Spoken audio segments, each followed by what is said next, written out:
What is up, everybody? Welcome to Coffee and Crypto Live. Jebb is out today. Unfortunately, there's a family emergency. Please be praying for him. It's not crazy serious. He should be back tomorrow. However, he did need to miss this morning. So it is the Tim Show for today. I'll be joined by my other co-hosts here in just a second, but we got a lot to talk about. Despite the fact that Jebb is gone, crypto continues on. And in the past, that actually analysis ends up being kind of bullish. But we're going to be talking about Bitcoin price, what it is doing right now, and where it will be this next coming March. What are we expecting? What are the conditions we're looking for to see bullish or bearish month? We're also going to be talking a little bit more about Russia. I know a lot of you guys have dealing with this Russia-Ukrainian news and saying, man, when is this ever going to end? Unfortunately, it continues, and we have some more information to talk there. But there's also some interesting things happening with Bitcoin wallets, as well as Cardano's transaction volume. We're discussing that and a whole lot more in the show. But I want to go ahead and throw it to my co-host, Kelly Kellum, all the way from New York City. How are you doing, Kelly? I'm doing wonderful. I got a lot of great rest this weekend, and I'm ready to jump into the markets today and see what we got going for the week. And obviously we're wrapping up this month, so let's talk about where we might be going here in March. We got a lot of things to discuss, a lot of things both bullish and bearish, but a bunch of key levels that we're going to be looking at. So let's jump into it. Let's see how our compatriot Mr. Smanel's doing. Yes. How are you doing today, Smay? I'm doing pretty good. There's a lot of new buttons I'm pressing here, so I'm sorry. A lot of buttons. I'm sorry if I'm misclick some buttons here. But I have some good news to report. I just think about the members so much, and it really gets me in a good mood. And another thing recently got me in a good mood. Guys, I went right now. I'm actually in my brother's wedding, right? So recently, back in August, I went and got fitted for the suits to be one of his groomsmen. And let's just say I wasn't too pleased with the results of that fitting when I went in August. But, and actually, just to say how bad it was, they were going to give me a vest, but they couldn't actually get a vest that fit me, so they just got a bib. That's like a fake vest that has straps. Super humiliating, horrible.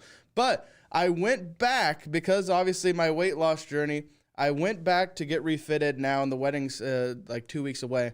I went and got refitted, and I went down 2 sizes on everything, and even 4 sizes actually on certain areas too. So that is pretty exciting. I actually get to wear a real vest, so I'm actually pretty excited about that. So that's my report. But in order to share that goodwill and that happiness that I have, I'm going to go ahead and shout out some members here. So here we have some great little member names. We got, let's see here. We got Ronald Moon. We got Brad Geidel. We got here, we got TZ. I love me some TZ. We got Jeremy Shorter. I hope he's not shorting Bitcoin right now. Now we got Crypto Sec Guy. Oh my gosh. Let's see who else we got here. We got Elliot Locke, Ricardo Vinegas. Oh, man. Oh, we got Rory Bjorkman. Oh, my goodness. You guys are the best. I love you guys. But I just wanted to say that. So back to you, Tim. Gosh, every single time. I love the way you even read that. Guys, if you're wondering what he was just reading, those are some of our members. We would love for you guys if you want to be a part of that. No matter what you do, though, if this is a show that you love, we are here every single weekday, Monday through Friday at 9:30. But guess what? We're actually going to be shifting, and some of you might be a little sad about this. Some of you might like it, but we really want to be able to add as much value to as many people as possible and build this community up. So we're actually starting today, going to be going back to an hour-long show. I got a strict schedule right here I'm going to be sticking to today. So if you hear me say the words, guys, great point, we got to wrap it up, it's because we want to give you as much as possible. Afternoon videos are going to stay the same. We're going to continue to give you as much information as we can, so that you can be profitable here in crypto. But if that's something that you love, make sure hit the like button first. If you have not subscribed yet, please consider subscribing. Normally this show is hosted by Jebb, so if you're new, welcome. So glad to have you. I am the co-host, Tim, but it's still always a great show when I'm here. Pray for Jebb as he's dealing with a family emergency. Again, shouldn't be too bad. He should be back tomorrow. However, with all of that being said, let's go ahead and jump into what today's show is going to look like. We're going to start with a market pulse. We're actually going to flip and do Bitcoin TA at first. Spend about 15 minutes there. Do some Q&A after that point. Then go into our headlines, do some discussion, go into another Q&A, and then we have a little fun transition at the end before we transition out of the show. But let's go ahead and jump right on into it, going to our market pulse. So guess what? CoinMarketCap got fixed, which is awesome. I love CoinGecko too. No, shout out to CoinGecko, even though we're not going to look at you today. you held it up nicely while CoinMarketCap was having their problems. But if you guys are looking at the market today, you're going to see there's really not that much craziness happen. Although, as we speak, if you go over and look at the chart, Bitcoin is rallying. It's now at 39.4.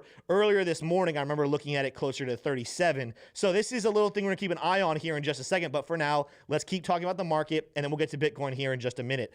Bitcoin is up 184 in the last 1%, almost 2% in the last 7 days. However, it is on a not massive.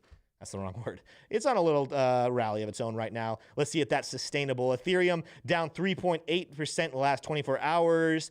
Let's see what are our biggest losers and gainers here in the last 24 hours. Waves up almost 10% in the last 24 hours. We also have Airways up almost 5%. Chili's, a coin very dear and near to my heart, up 4%.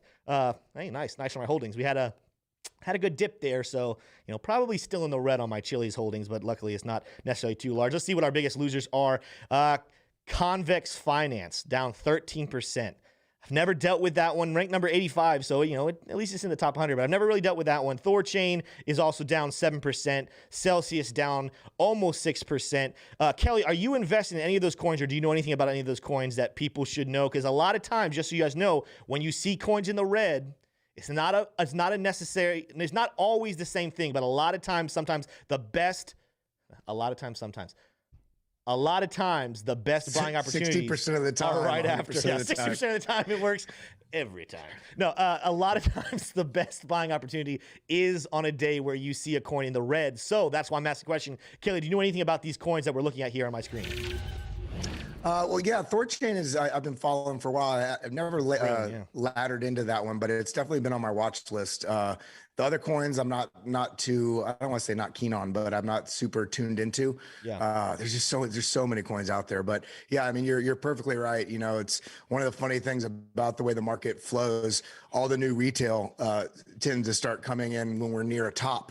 And then when the market goes down, they wonder why they're down. Well, you shouldn't be buying when stuff is absolutely in the green. You look for sometimes I find some great buys just by going on CoinGecko or CoinMarketCap and, doing the biggest losers and figuring out which, start looking into those projects and then finding good entries on stuff that's down, not stuff that's up.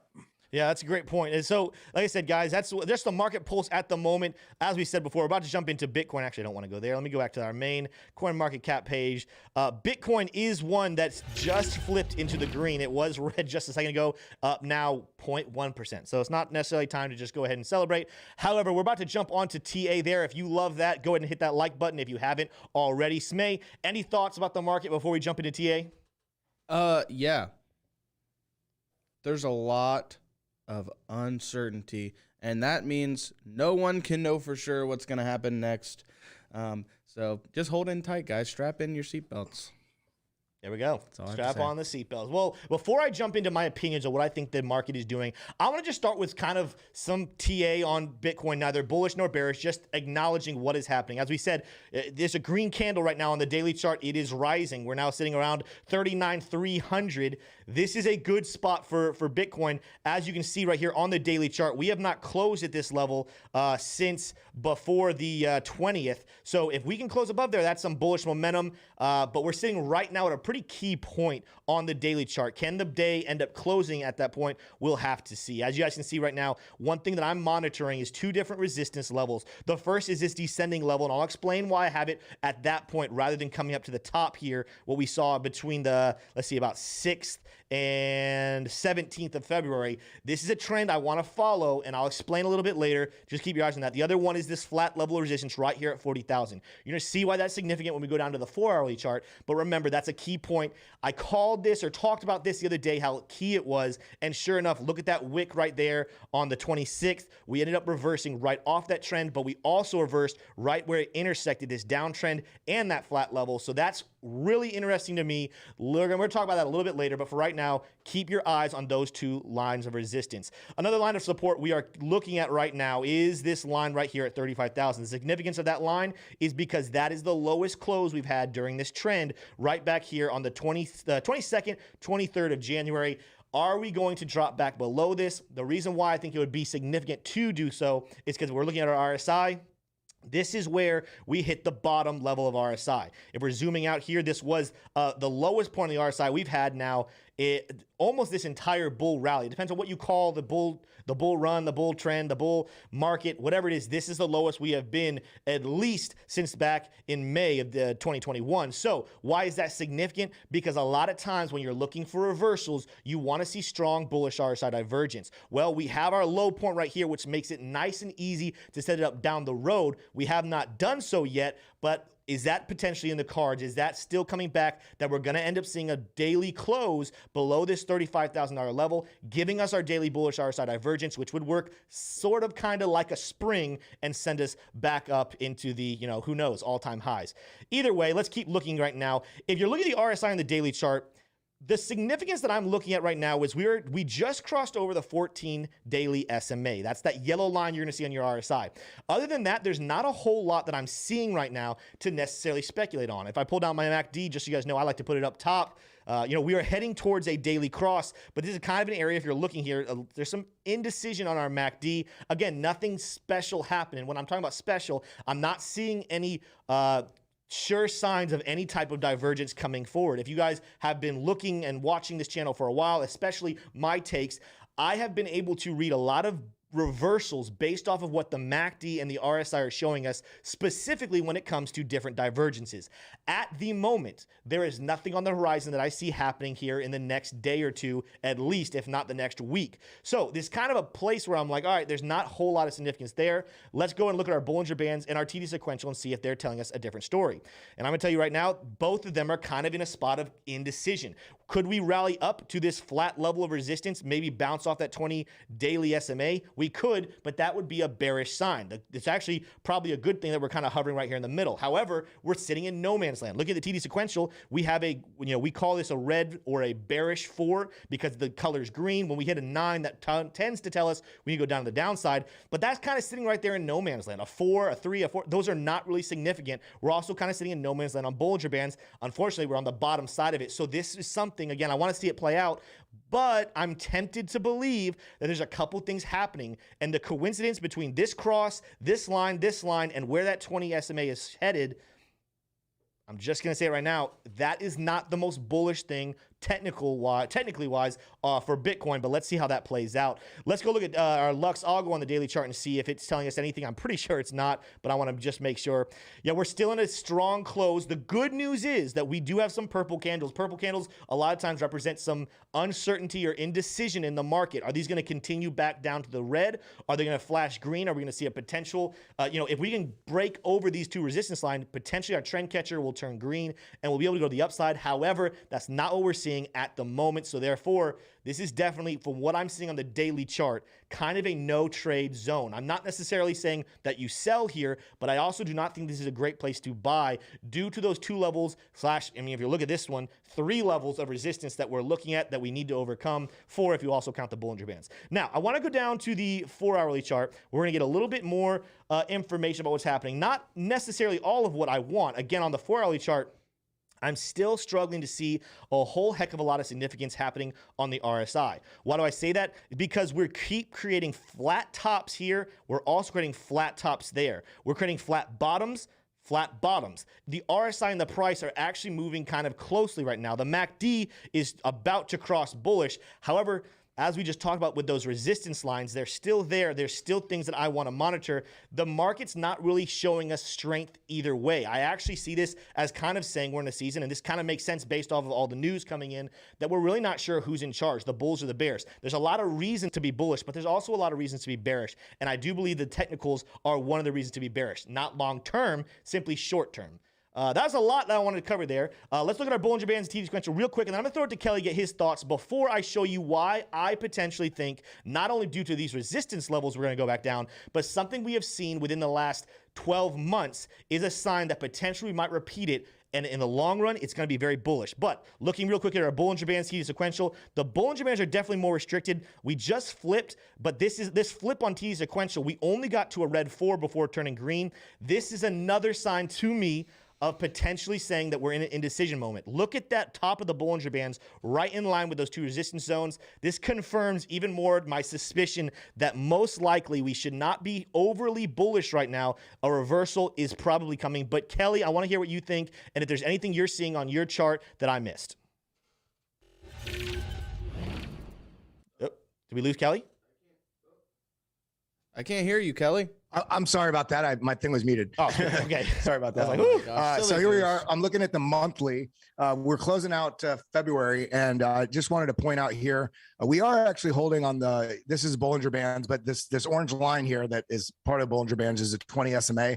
And here on the monthly, we're finding perfect support right on this, which hopefully could point to a bullish narrative if we're able to hold this and close here. Also, if we close about where we're at, especially above about 38,200 or so today, that will also mean that we will close this month very slightly in the green. And it's almost basically, I would call this a spinning top, even though it's a little lopsided, but it is, tends to signal sort of a shift in momentum from being downside to being a little bit undecided on that downside momentum. So we could be coming back up. Now I wanted to actually go here to this crazy chart. I actually posted this on Twitter the other day. Let me go back to the daily.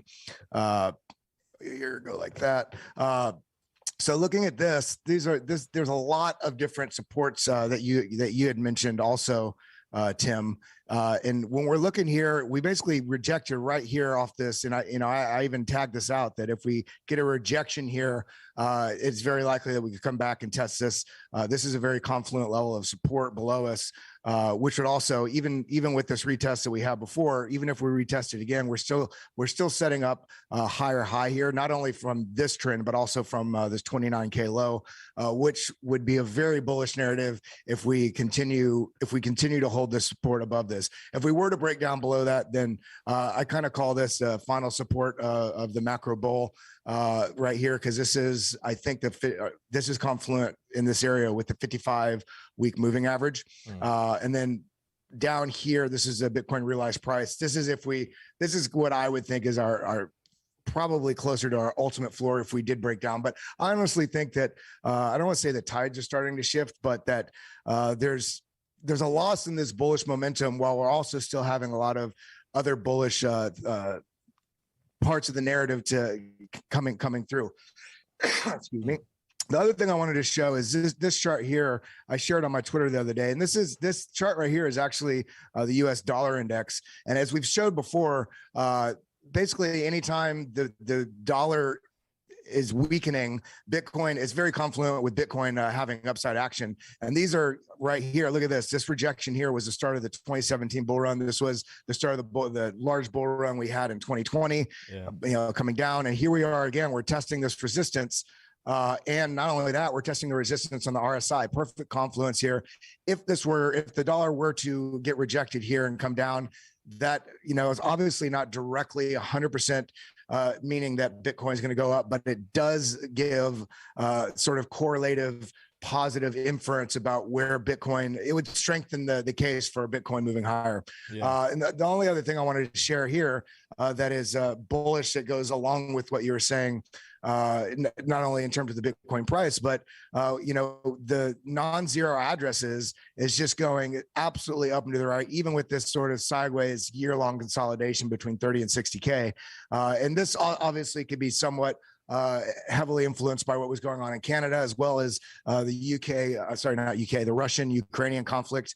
And not only that, it's not just non-zero addresses going up, but also the number of addresses accumulating up to a minimum of 1 Bitcoin is skyrocketing through this right here. So there's a lot of things that are, sort of on the back burner, in addition to even something like eBay, which some people, we joked about it. Do people even use eBay anymore? Well, they may be adding crypto payment options soon. And I looked up the metric before we hopped on stream, and they still have over 170 or 180 million active users. So there's a lot of things in the charts right now in terms of all the correlative things, from where the price action charts are showing on TA, as well as addresses, as well as still major adoption going on. So is there still some uncertainty? Sure. But that's what I'm seeing. Well, I think, when you look at this whole market as a whole, there is a lot of things to go into what you predict is going to happen.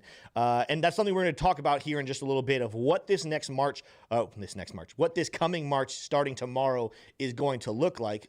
Speaking of, tomorrow is Taylor's birthday. So shout out to my wife, Taylor. Happy birthday. Make sure tomorrow you guys just shower her in birthday love. But as far as what the price is going to do next, there's a lot of news and a lot of fundamentals that are going into reasons why our team continues to long-term stay bullish, even if short-term metrics and short-term technicals send us down. What I want to talk about right now, and someone asked in chat, so I'm going to show you guys volume-wise, there's not a lot of significance happening here. This was this heavy volume that happened in light of when we heard that Russia had officially invaded Ukraine. It sent a lot of cash on the market. Originally bullish or bearish pressure, but then the bulls answered right back. But the volume has slowed down again. This to me is showing the sign of the market is not ready to go through. So this is another reason why I think this level of resistance, especially the flat level, is probably a realistic level to expect a reversal off of. Again, right there around $40,000. Now let's look at why I think that this downtrend is potentially very important. When I say downtrend, I mean this downtrend of resistance. I want to go out to the daily chart and scroll back to earlier in summer of 2021. You guys just see I have a line sitting right here, the same line, resistance. We came down and we continued to test this level. We broke through, giving us a lot of hope that potentially this bearish movement was over. However, we quickly fell back below it and struggled to get back above until we had this spring. I potentially think that something similar is going to happen with this current movement. I believe that similar to the summer of 2021, we're going to see the price actually continue to be manipulated down into a peak. And I believe, as we've been talking about this whole time, I still think there is a price, and I think that if you were to put a buy spot at $33,000, potentially even lower, but the reason I say 33 is because the price wouldn't necessarily have to go lower.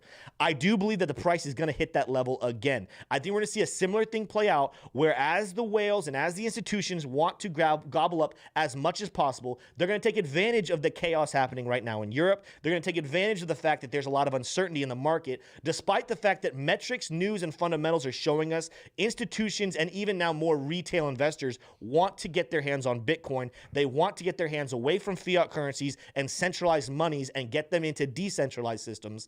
But because of the chaos, because of the unknown, they know the price can be manipulated. Watch us kind of move against these two levels right here and bounce before we finally break, have a spring, shake out a lot of weak hands, and then we go to the upside, which is what we've been waiting on. But I hate to be the bearer of semi-bad news. There is a chance that March is not going to be a bullish month. There's a chance it's going to be very boring into the side month again. And that's the last thing anyone wants to hear, because we have been struggling now, not just sideways, but to the downside ever since November. People have been asking Tim, Jebb, Kelly, Smay, when is this going to end? And unfortunately, it might not be now. Now, anything could break at any moment. Things could happen. The price could go there. But after looking at technicals, after analyzing news, and after analyzing all these metrics, there's a good chance that Bitcoin will move sideways and to the downside. It will continue to get squeezed, but that squeeze will produce that daily bullish RSI divergence we've been looking for, wanting, and it'll allow the right hands to get on Bitcoin with the right supply.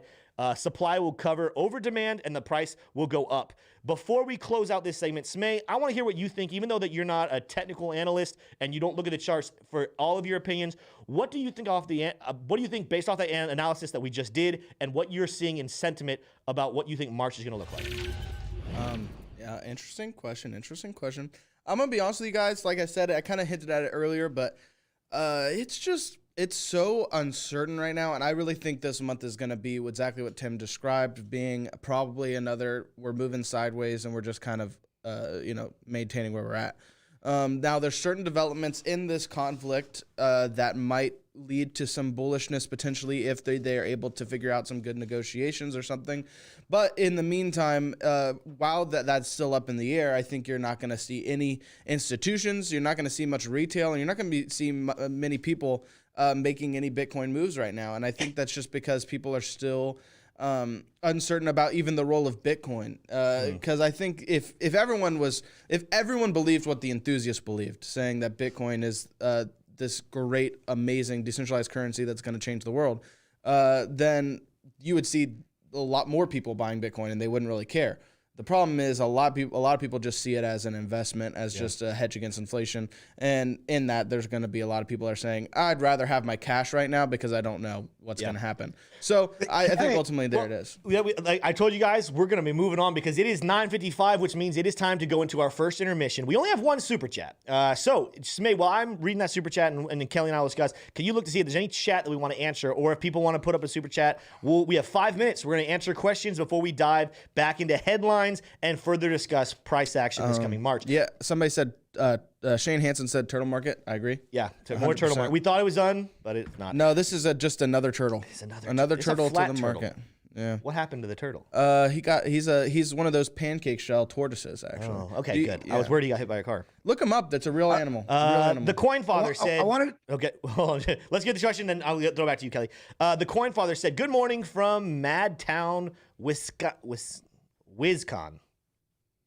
Okay, cool. I'm hoping that's Wisconsin. Yeah, it's Wisconsin. Buy the freaking dip. Hodl on. We'll watch the rest later. Pray for all. War affects everyone in some way. Keep up the great work, guys. That's absolutely true. The Coin Father. Yeah, there's so much there. Any other good things in chat? Did anything come in while I was reading that? I have no idea. No, Someone asked, is CT2A Academy just for day trading? Absolutely not. The truth is, I don't do any day trading. I mean, I'll do some trading here and there. I'd probably do a trade at least 3 or 4 times a month.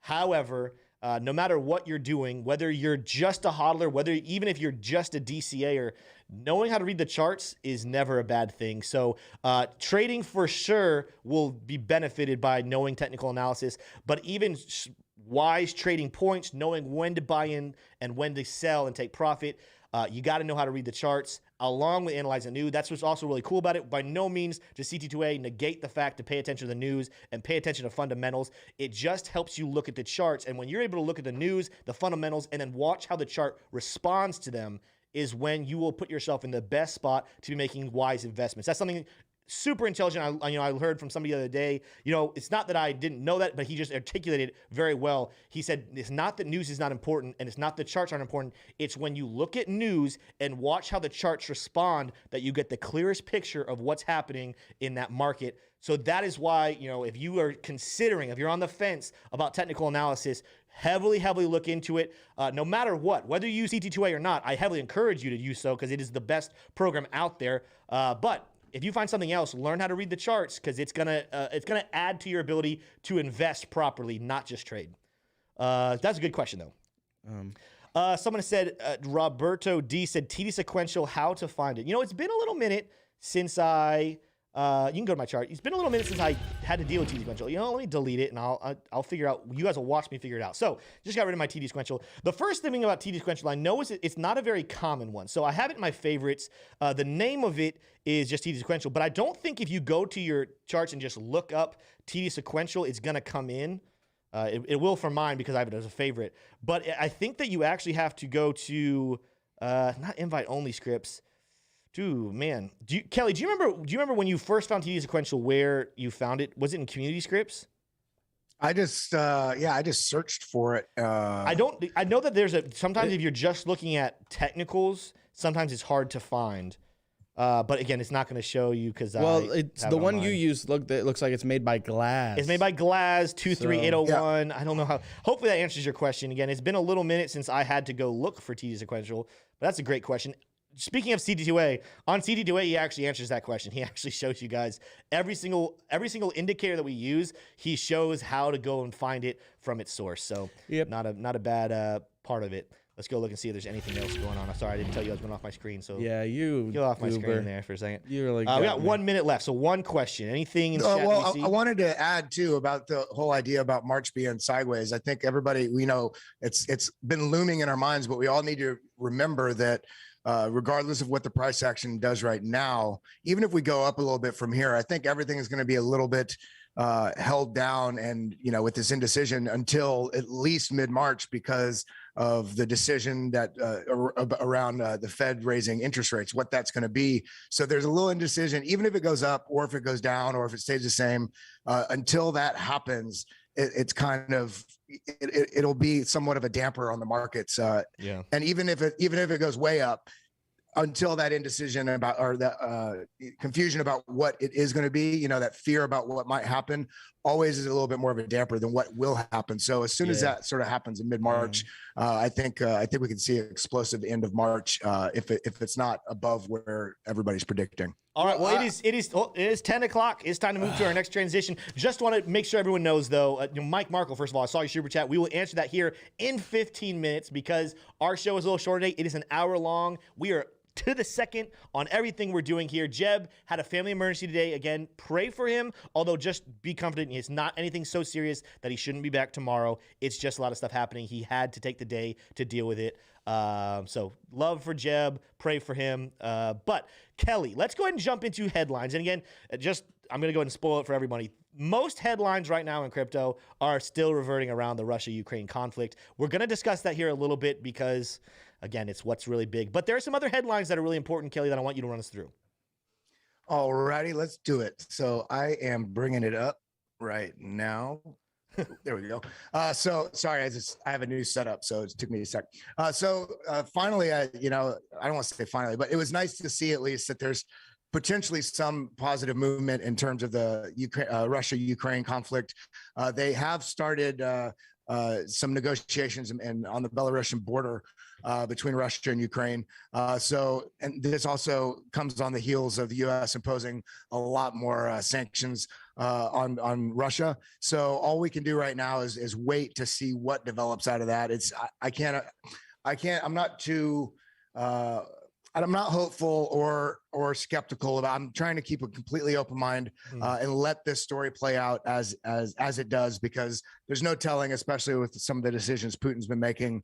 As we'll see how this. We'll have to keep a close eye on this. The next story is.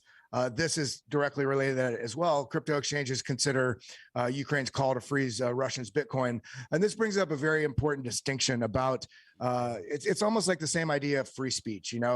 Everybody really, really would love the idea of free speech for them to be able to say what they want. But the second they hear somebody say something they don't like, we want to censor them for some reason. And Bitcoin, one of the reasons Bitcoin was created was for each individual to have financial sovereignty and not have other, whether it be governments or any outside forces outside of yourself affect your ability to hold and trade it, right?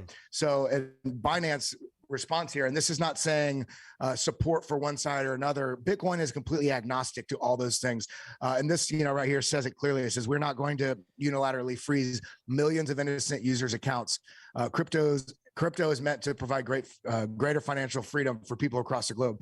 And this is also, we have to realize, because Putin's basically pushing for this conflict, there's also, thousands and thousands of Russians that have been protesting this conflict. So we can't just lump every single Russian in with the actions of what Putin is doing. So, and we don't want to affect them negatively by limiting their ability to have financial sovereignty as well. So this is actually a very positive thing. And it's basically shining a light on how impactful Bitcoin is. Kelly, before we move on, Timothy Fields in chat said, I don't know if there's a better way to put it. He said, if they freeze the Bitcoin, that defeats the purpose and the creation of Bitcoin. Someone said the other day, the beauty of Bitcoin is it's neither good nor evil. It just is. And so the bad side of that is Bitcoin for sure. Anyone who thinks that Bitcoin can't be used for evil, it absolutely can. But we are big believers here at this channel. We have the worldview that no matter what, in the end, good will always overcome the evil. And I do believe if we rally a community of good for Bitcoin, despite the fact that it can be used for evil, despite the fact that it can be used for things that are not good at all, the good can overcome the bad. And so it's one of those things, as you guys are thinking through it, anyone who might have an opinion there, we actually have to abide by the fact that Bitcoin just is. It doesn't choose sides, and that's actually the beauty of it. So no matter what we think, our job as investors and as, it's not just us. We're here as a channel. We are influencers. We talk about it daily, but you guys do as well. We would not be the YouTube channel we are if it wasn't for you in the community. So to continue to push and influence people to use crypto and Bitcoin and others for the good is our mission. That's what we need to do. So, that's a hard one, especially in light of what we're seeing, but it's one of those things. I agree, Timothy, 100%. Great name, first of all, that if we did start censoring people, if we did start blocking that down, it would defeat the whole purpose of what we could do for good. So, Kelly, you can go ahead and absolutely. resume. Yeah, well, the next one I want to bring up actually isn't about Bitcoin. It's about Cardano actually flipped Ether and XRP in transaction volume as on-chain activity surges. I mean, Cardano obviously has been making huge strides. Since they've got their Plutus application backend all basically up and running, fully going, and they're also, they have their Hydra update coming out here and fairly soon, which is going to help increase the scalability. But there's a lot of development on the DeFi side, the smart contracts. Their DEXs are now running and getting updated, and so this is really huge, and this is just supporting the whole thought pattern about one of the reasons why all of us here at the channel are so bullish on Cardano into the next 5 years, because there's so much that they're doing. Yeah. And this is also in confluence with what we were showing about crypto payments coming to eBay, these wallet addresses going up, whales accumulating. There is bullishness happening behind all this darkness that's happening geopolitically. But one of the I don't want to call it a benefit, but one of the positive things that is coming out of this is, and this is kind of, I'd like to throw that question to you, Tim and Smay, about, within every darkness, there is some positive to come from those dark things, dark times. And unfortunately, in this case, but for crypto, very fortunate that it's starting to really highlight the importance of these decentralized platforms and the power of having, a financial utility that's not governed and controlled or regulatable in terms of censorship and all these sorts of things. So I'm just curious, Tim, what your thoughts are in regards to all these things happening geopolitically and what's going on with crypto. Like, where do you see this going in the next short period of time through all these conflicts, and what's happening with Bitcoin and crypto? Yeah, no, that's a complicated answer. As I just kind of mentioned, you have to take the bad with the good, and you have to let things play out the way they need to play out. I fully understand anyone who, throughout history, I think most human beings who took control from other people, most human beings or situations that sought to centralize decision-making, finances, everything, there are definitely a handful of ones that were evil. But I actually do believe there is a handful of ones that were meant for good. The problem is that when you start to take power away from people, when you start to let one human or one entity make decisions, it's only a matter of time before corruption and evilness takes over. Centralization will almost always, with one exception, almost always end up becoming evil. The beauty of Bitcoin, the beauty of crypto, and the decentralization of it is that, yes, there's going to be bumps and bruises. Yes, there's going to be this transition and struggle as we begin to take power away from the centralized systems. There's going to be pain. Any revolution that has ever happened in this world did not come with pain. However, the outcome is good. And then people need to realize, I need to struggle through the pain. I need to go through this and be a part of this revolution if we hope to leave something better for our future generations. Back in the 80s, I believe, what was his name? Hyatt. Do you remember his name, Smay? The economist. Gosh, why am I blanking his name? But anyway, so I'm gonna find his name here just a second. But he was talking about having no idea what crypto was, talking about the financial situation of the world. Obviously, in the 80s, we had been off the gold standard for a long time. However, I guess technically speaking, the United States wasn't officially off it yet, but everyone knew the writing was on the wall. He talked about, when asked, how do you get rid of, or how do we deal with this centralization of money? How do we deal with this power? He said the only way to refute this is to, in some sly about way, go and take the power back from those who took it from us. Not in a violent way, but in a sly, roundabout way. We must somehow come back to a sound form of money. What is Bitcoin? It is a very sly, roundabout way to take power back away from the centralized systems. And guess what? As long as you keep thinking about Bitcoin in light of your US dollars, as long as you look at your account, your exchange, whether you're on Coinbase, whether you have a cold wallet, anything, and you're looking at the US dollar amount, you will always make decisions based off of pain. You will always say, I've lost too much, or I'm not making enough, I'm out. But if you see the future, if you understand what the purpose of, if you understand the whole thing is, despite the pain, if you can bear through it and hodl through it, we are creating a better world. and you start looking at the amount of Bitcoin or the amount of Ethereum or the amount of Cardano or whatever you're invested in, that's when you will be able to bear the weight and be able to actually be a part of solving the system rather than adding to it. So that's the beauty of Bitcoin is, guess what? Right now, there's a pain. We were at 69,000. We're now down in the 30s. That's painful. A lot of people are heavily in the red. The question is, can we deal with the pain? Revolutions have pain, but those who can withstand it and stand tall together, that's when we'll actually have a successful revolution, and we will take the power back away from the centralized systems and now make them obey us rather than us living in a system where we must obey everything they do. Smay, what's your thought on all of that? I just think that, I mean, and I was going to say this, I just think ultimately right now, even with like what you're talking about, the interest rates and all that stuff, Kelly, it's just right now people are scared, and there's no other way to put it. People are worried, okay? And so that leads to people not wanting to do things to set themselves up for their futures because, you know, there's a lot of uncertainty there. Now, to be honest with you, guys, I have faith that everything's going to turn out great. And so the thing is, I can sit here and say I believe in Bitcoin and I'm going to continue to dollar cost average in and all this stuff. But like to assume that everyone is thinking like me, it would be foolish. You have to understand that there's a lot of people that are uncertain right now, and they're not treating Bitcoin like this revolutionary new technology that's going to save a lot of people. It's true. So ultimately, guys, this is where you just, you know, can you make trades right now? Sure. Should you? I don't know. Maybe not. Maybe you should just hold on tight and be patient for a little while and see what happens. See this next little bit play out. You know, as this continues to escalate, now we have to wait and see what's going to happen with these negotiations. Is this actually even a positive development? We have to see what happens here before we can start to make these very much confident statements for what we think the future is going to look like. But ultimately, I'm still bullish. I'm still buying Bitcoin. I think people are going to eventually realize the fact that it's a powerful tool. I think people are already starting to realize that. And like you said, it's moments like this that makes that more clear. Yeah. No, I wanted to read the quote by Frederick Hayek for anyone. There's probably a lot of you guys that have heard this quote. So the minute I started talking about it, you knew exactly what I was talking about. I found it in the book, The Bitcoin Standard. So if you guys are asking what book should I be reading, that should be close to the top of your list. I'm not going to say it's number one, but it should be close. But Frederick Hayek said, "I don't believe we shall ever have a good money again before we take the thing out of the hands of the government. All we can do is by some sly, roundabout way introduce something that can't stop."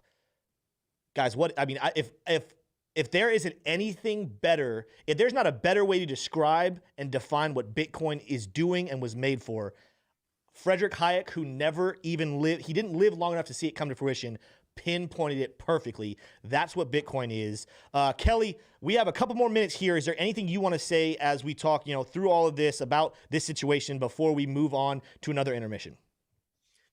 I mean, I just want to impress upon everybody that anybody that's been around through the bear market of 2018, or those lucky enough or smart enough foresight to have been in from since 2013 and gone through multiple bear markets, especially for people that are very new. If you haven't gone through any bear market yet, then at the end of the day, you really just want to allow yourself the patience if you're down, you really are only losing if you sell in the red. And if you look at the chart, if you zoom out, if you feel like it's super volatile, take it off a small time frame chart, look at a larger time frame.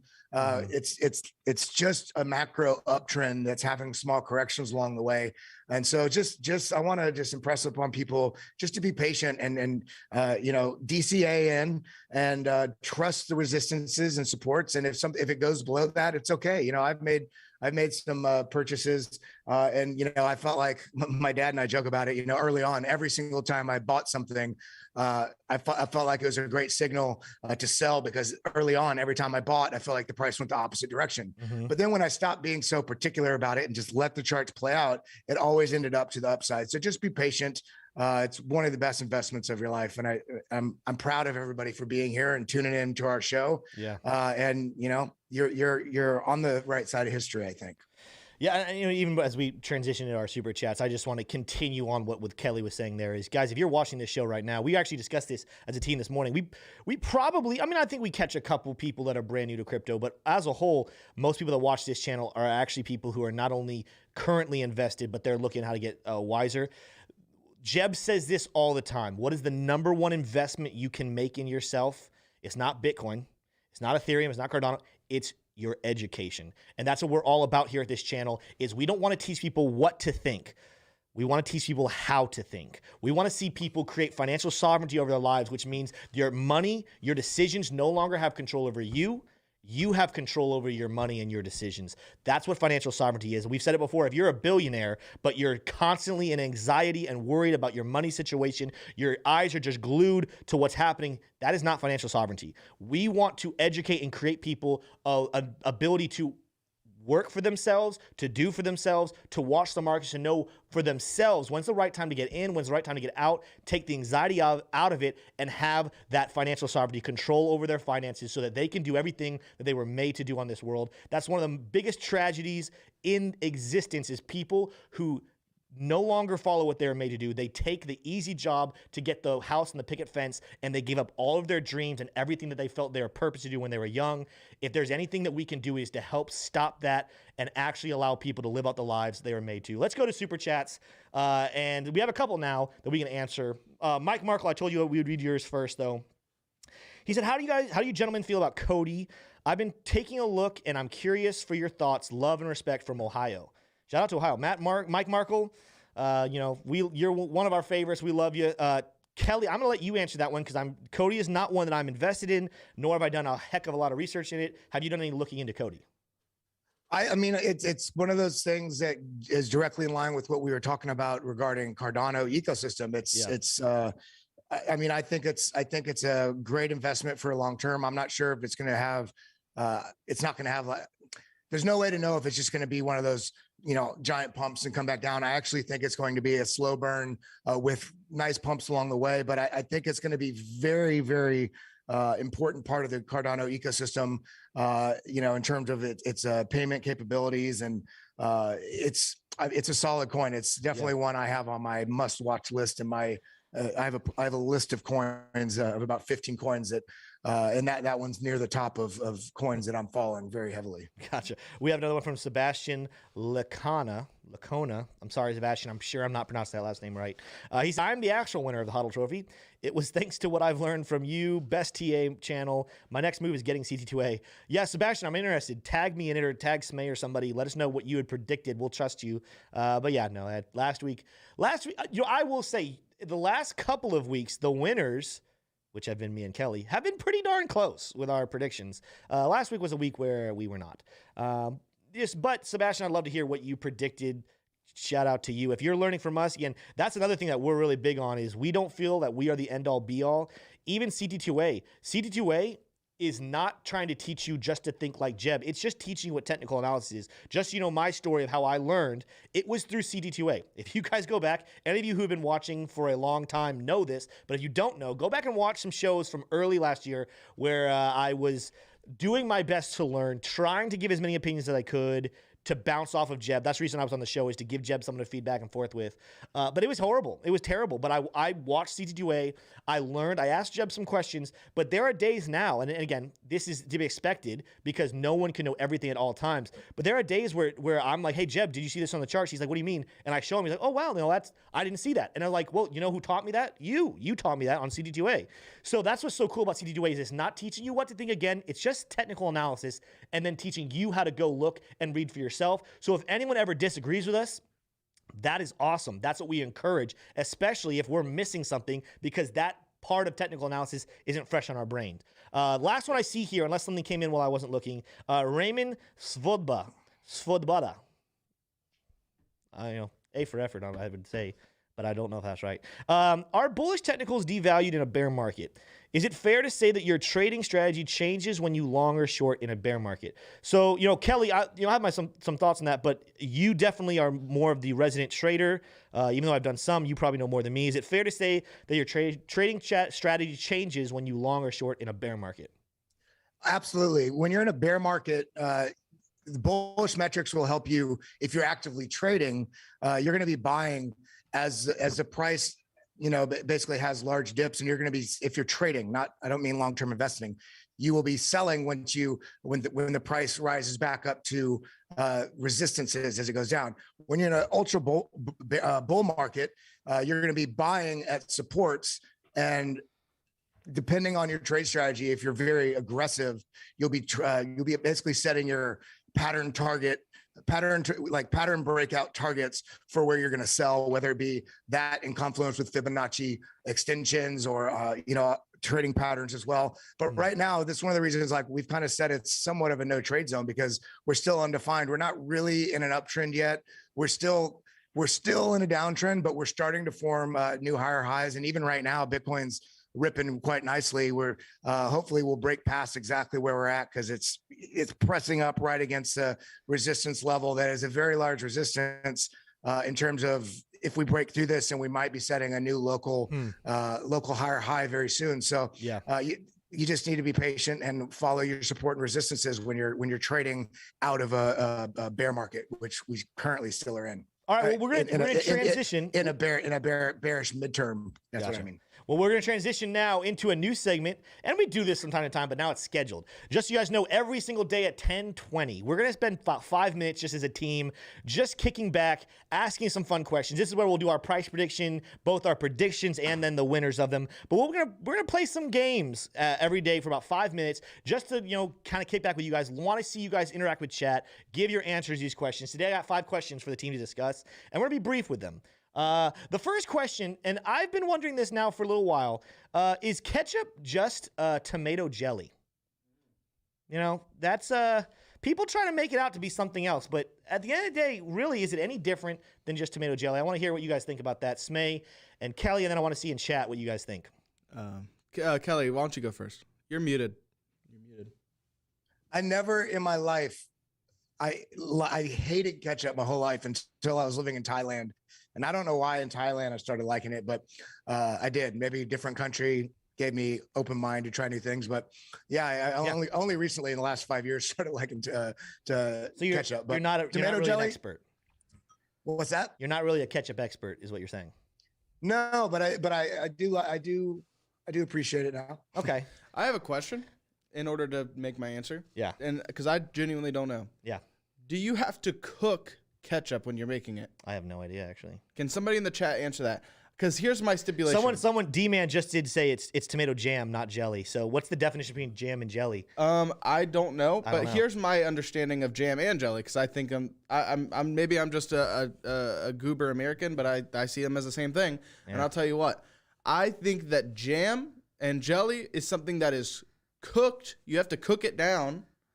I think if ketchup is not cooked, Alan Carey just said it. You do have to cook it. Okay, then I think it is a form jelly. Okay, but I would actually say it's more so of like a puree. It's more of a sauce. Well, let's keep moving on because we have some other questions. Questions that need to be answered. How many times has Smay flipped from a coiner to a no coiner? And we know the answer to this one, but I want to see what chat has to say about it. Kelly, do you know? Did he tell you the answer to this question? I don't think the answer might surprise you. We're just we give people 5, 4, 1, 3, 2 times. 2, 2 1. times. Smay, how many times have you flipped? Hold on. The chat hasn't even said anything yet. Well, they will. It'll catch up. It'll catch up. We're ahead of you guys, so we see the comments from like 30 seconds ago. I will say that it is I have only ever been counting before I discovered Bitcoin, I've been in no corner twice. Yeah. But I've only ever dumped my Bitcoin, all my crypto once. Yeah. That was one time, and it was very early in my crypto career, so I didn't have a lot of it to dump in the first place. Only one time. So only one time. It feels like more. I feel like there's been several times on the show you said it, but I guess it's only one. No, I've never. No, okay. I'm not. No. So. All right. Well, last question that we have here, because we are running out of time. One more minute. Does Tim own a button-up shirt? That's a good question. And I'll wait to answer it. What do you guys think? Yes. You think yes? I think you must own it, but it's probably not very. Never worn. Probably not used very regularly. No, I mean he's never worn it. Except I think. So you think that I have a button-up shirt that I've never worn? I think the only time you've ever worn a nice shirt was for your wedding. Okay, wait. So that's the other question. So I will go ahead and admit I have a button-up shirt. When did I wear it? When was the Your last time I wedding. wore a Your button-up wedding. shirt? Wedding? Yeah. What do you think, Kelly? Yeah, wedding. Wedding? A friend's wedding. No, his friend's wedding. wedding. No, his wedding. Ooh, interesting. So it's definitely a wedding, Yeah, is what but you guys are saying. No. He could have gone to a friend's wedding No. between now and when he had his. No, he's the type of guy that shows up at a friend's wedding in the same outfit. In a sweatshirt? Yeah. I mean, I would, depending on the wedding. That's the thing about social pressure is you want to just live your own life, and the society just tells you what you do and what you have to and what you have not to do. You guys know me pretty well. The last time I still have it. It's a black shirt. The last time I wore a button-up shirt was, in fact, to my wedding. To your wedding. Did my wedding. See, I'm correct. And I am coming up on my 3rd anniversary. So it's been 3 years. I already told people, when we go to Bitcoin 2022, I'm not wearing a button-up shirt. I will rock the jeans, t-shirt, and blazer look. Yeah. I'll look professional. You know, I know they probably don't want me wearing a hoodie down there. I'm preparing my look for Bitcoin 2022, and I'll tell you what. Here's the 2 options that I've went with so far. I'm either going to look like an Oxford professor, or I'm going to look like Skip Bayless. Those are my 2 options, so Yeah. let me know which you prefer. Yeah, there's Ty just said you wore a button-up shirt to your own wedding. Yeah, I mean, there would wasn't a think. guarantee. You know, if I'd had my way, I would have probably worn a t-shirt or something to my wedding. You know, It just goes to that's not show how it how goes. well I know Tim. I'd guess that right away. You know, fun fact before we close, get to our last segment. I hate. I want to put this very nicely because if anyone's planning a wedding where they want everyone to be really fancy and everything, I do you. You do you. But one of my pet peeves is when people. Oh, Kelly just walked away. Okay. One of my pet peeves is when people ask you to be a part of their wedding and then they ask you to spend like $900 on suits and everything. Tell me. I had about my groomsmen wear a white shirt, khaki pants of their choosing, and then the best part, I said, wear whatever shoes you feel like fits your personality the best. For example, definitely not high. Zach was one of my groomsmen, and he wore flip-flops. I actually requested it. If you guys are looking for something to add to your wedding coming up at any time, I recommend that. Well- Make it cheap for them and let them be them. Let me say my They'll game appreciate plan. it. Let me say my game plan. We're gonna close out real quick. Real quick. Give me like 2 seconds to say my game plan. I'll give you 5. Okay, 5 seconds to get. So my game plan is I'm gonna do, because I think going through those like Men's Warehouse options to get everyone uniform is a cool thing. I think though what I'm gonna do is set aside a budget for my wedding to pay for it on behalf of my groomsmen rather than making them pay all that money for a rental suit they don't get to keep. Anyways, that was what I was gonna say. All right. Well, we're going to read some super chats that make sure we got everyone's read. I think I only see one from Manuel Solorio. I hope I pronounced that right. Said, new to the show, but watching daily. GRT thoughts. Kelly, any thoughts about GRT? No, I don't really follow GRT much. I know it's fairly popular, but based on our community asking about it, I will look a little deeper into it. Yeah, we just had one come in from John Armstrong. John Armstrong saying the whole chat wants to see Tim one day show up in a suit and tie. Wow, chat. What would we? Okay, I'm trying to think. What would I need the chat to do? Well, here's the thing about it. You'd have to go buy one. Listen, I'll put it this way. The last thing you're gonna see me do is shave my beard. That's the last thing. I don't even know what we would have to get done for me to shave my beard. 1 million subs next week. There's a lot that would have to happen. I hate, just so you guys know, if you can't tell, you can't tell because my beard. I'm a very thick guy with a very short neck. And so not only is it super annoying when I button up, it also makes me literally look like this. But here's the thing about it. They all times. make button-up shirts with a wider neck hole. I've tried them, man. I No, don't you like 'em. haven't. I have. The one that you can ask my wife. The wedding button-up shirt that I have is like, it's like the button's elastic, so it helps you breathe. It was just the worst. Would you be, Tim? Would you be more of a bow tie guy or a traditional tie? I am a fan of the silly, so I like bow ties better than Of the silly? I think the bow ties are silly, and that's why I like them. So, anyway, guys, that is all we have for today's show. I want to make sure I leave you guys with a good thought. Here it is. March might not be bullish the way everyone wants it to be.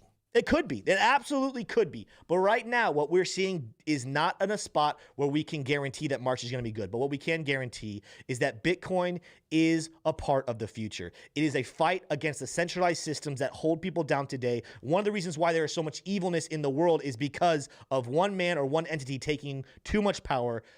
Bitcoin and crypto is one of the things that we can use to fight that back. So if that is something that you are all about, make sure to continue to educate yourself to be able to hold and hodl your coins no matter what the price is, because only through the pain of a revolution will we actually see the glory on the other side and the freedom that we so desire. That is all I have for you guys today. Make sure you hit the like and subscribe button. Jebb should be back tomorrow, but I always enjoy being here and hosting the show. Hopefully you guys enjoyed it as well. That's all I got for you guys. Take care. Peace. Oh, I got a real good feeling.